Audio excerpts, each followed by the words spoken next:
Olá a todos, eu sou o professor Antônio Marcelo Jackson, da Universidade Federal de Ouro Preto, e na videoaula de hoje nós vamos discutir o tema pergunta de partida, a elaboração de uma pergunta que deve iniciar toda e qualquer pesquisa, todo e qualquer texto, toda e qualquer aula, fundamentalmente. A ideia de uma pergunta de partida aqui, discutida nessa videoaula, ela diz respeito exclusivamente à área das ciências sociais, quer dizer, sociologia, antropologia, ciência política e história. Eu não arriscaria incluí-la em outras áreas, quando muito administração, tá?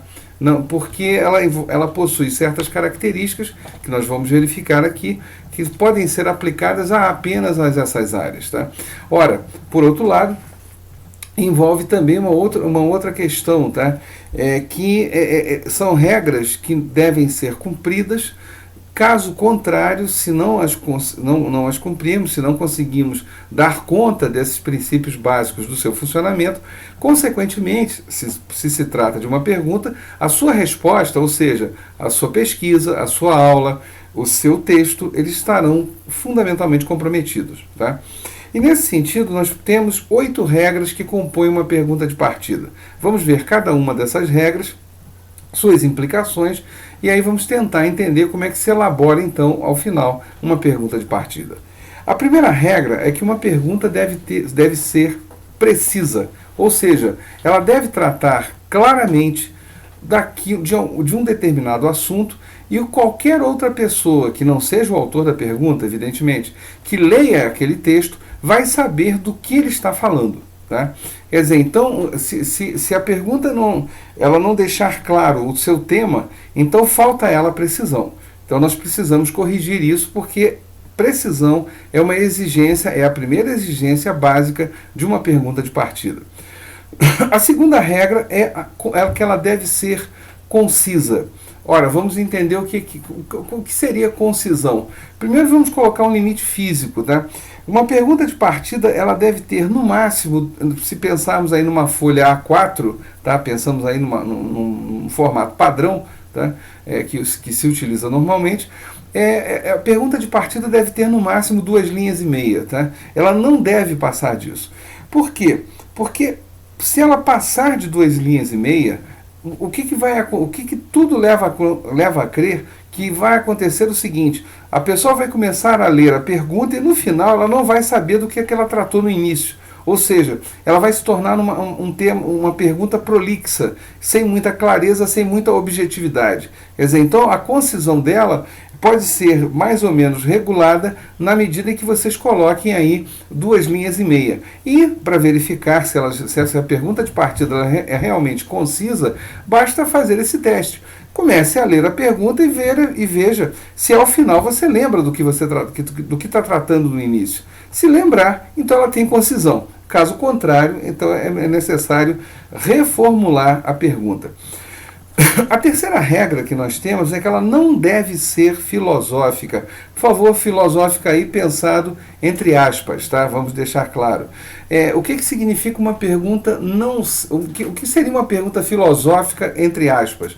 Seria uma pergunta, por exemplo, tratando sobre qual o sentido da existência humana na Terra, qual o sentido da vida, enfim... São perguntas que não cabem às ciências sociais, que não se prestam a uma pesquisa nas ciências sociais, não formuladas dessa maneira, com certeza. Então, uma pergunta de partida, ela não deve ser filosófica nesses termos, tá? A quarta regra, vamos lembrar, a primeira ela é ser precisa, a segunda concisa, ela não pode ser filosófica, é a terceira regra, e a quarta ela somente pode tratar do que existe ou existiu. Pode parecer uma bobagem, mas só que isso aí é real, quer dizer, você não pode elaborar uma pergunta de partida querendo tratar de algo completamente inusitado, que nunca tenha existido, nem mesmo sombra na face da Terra, tá? Não estamos aqui falando de discussões sobre probabilidades, tá? Isso é uma outra esfera, é uma outra seara. Estamos falando de coisas realmente que nunca existiram, quer dizer, então, o que você não tenha prova alguma de sua existência, aí, efetivamente, você começar a criar conjecturas completamente vazias. Tá? Então, uma pergunta de partida, ela só pode tratar do que existe ou existiu. A quinta regra de uma pergunta de partida é que ela não pode julgar. E essa é engraçada, os alunos, de uma forma geral, acabam caindo nesse erro, tá?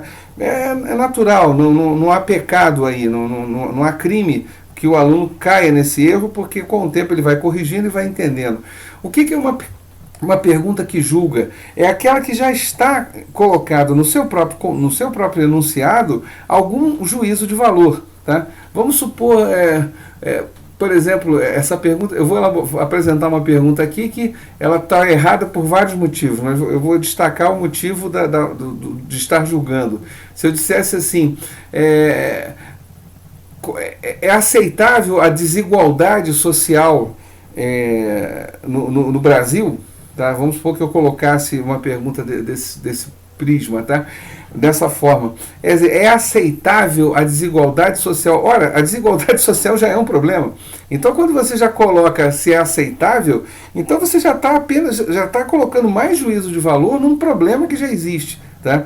Não, diferente seria você tentar analisar os porquês da desigualdade social, não dessa forma como eu estou apresentando aqui, mas elaborando uma pergunta mais séria, incluindo esse tema da desigualdade. Aí é uma outra história. Agora, quando você já coloca um problema ali, um juízo de valor, a pergunta ela já está corrompida, ela já está comprometida. Por quê? Porque há uma tendência embutida na própria pergunta, no enunciado da pergunta, de um julgamento que você já tem o resultado dele.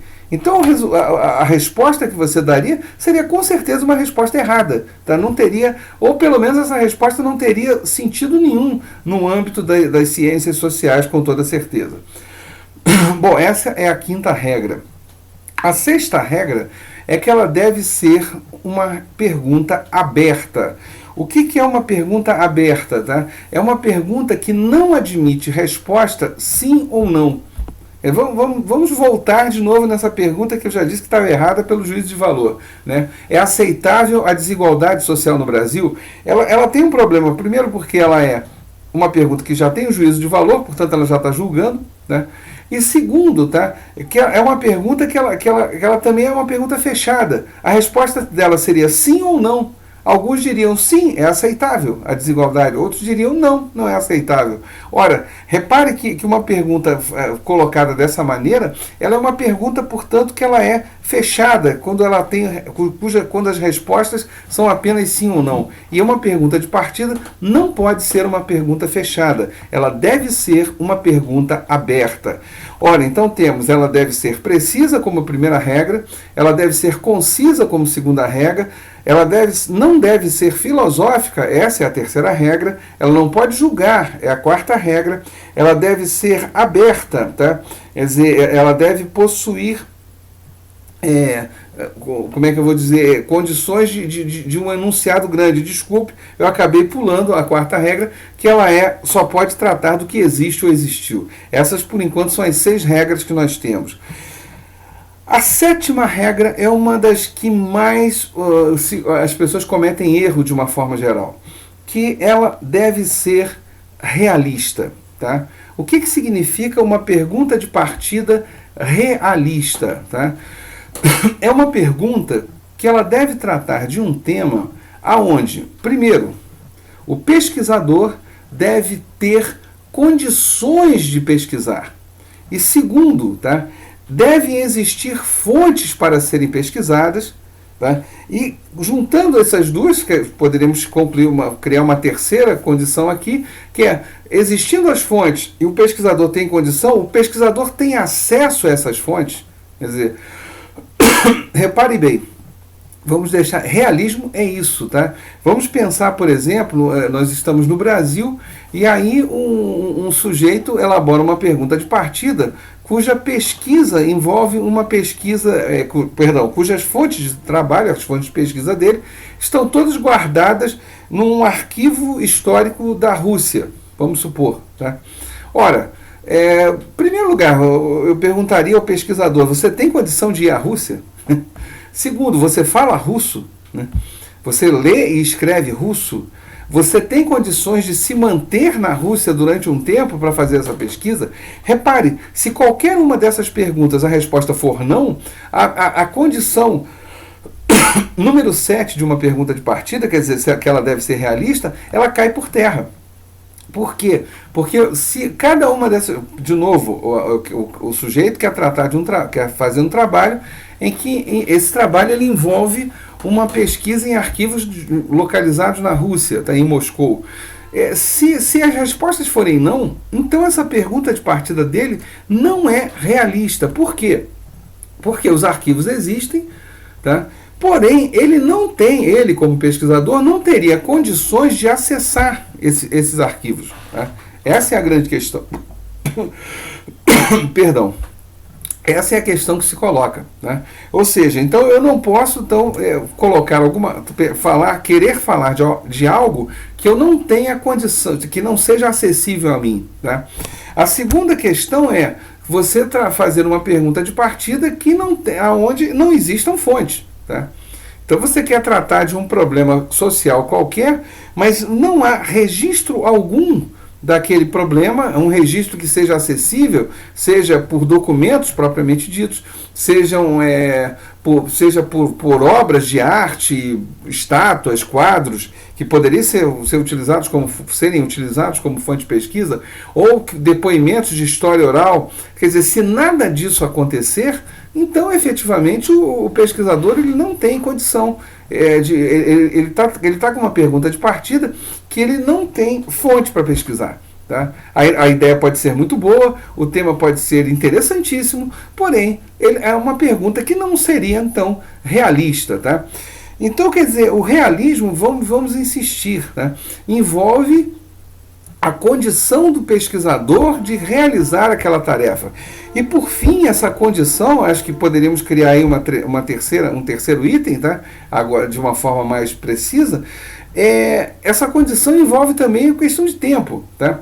Quer dizer, vamos supor, o cara quer falar a história da desigualdade humana, das origens da humanidade, dos primeiros registros lá nos Sumérios até os dias de hoje. Bom, primeiro tem que provar se esse conceito de desigualdade pode ser aplicado ao longo de 5 mil anos de história. E segundo, ele tem tempo e tem condições para fazer esse relato, para fazer essa dissertação. Tá? Quer dizer, então às vezes as fontes podem existir, o acesso às fontes, isso também pode acontecer, mas o tempo é escasso. Quer dizer, também o fator tempo deve ser levado em consideração pelo pesquisador.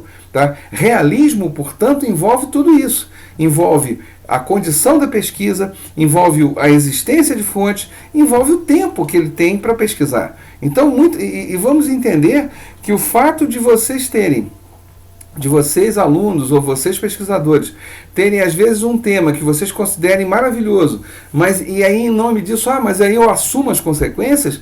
Bom, não se esqueçam que vamos usar uma expressão inglesa, né, muito comum, vocês podem perder o time da pesquisa, né? Ela pode perder o time dela no contexto acadêmico do seu trabalho. Então é sempre bom, às vezes, usarmos um pouco de modéstia. É melhor termos um tema aparentemente mais simples, tá? Mas esse tema, apesar de sua simplicidade, darmos a ele uma análise bem aprofundada e com isso resultados bem satisfatórios, do que pegar um tema gigantesco e não termos condições de tratá-lo de forma digna. Tá? Então o realismo é isso, essa é a 7ª regra de uma pergunta de partida.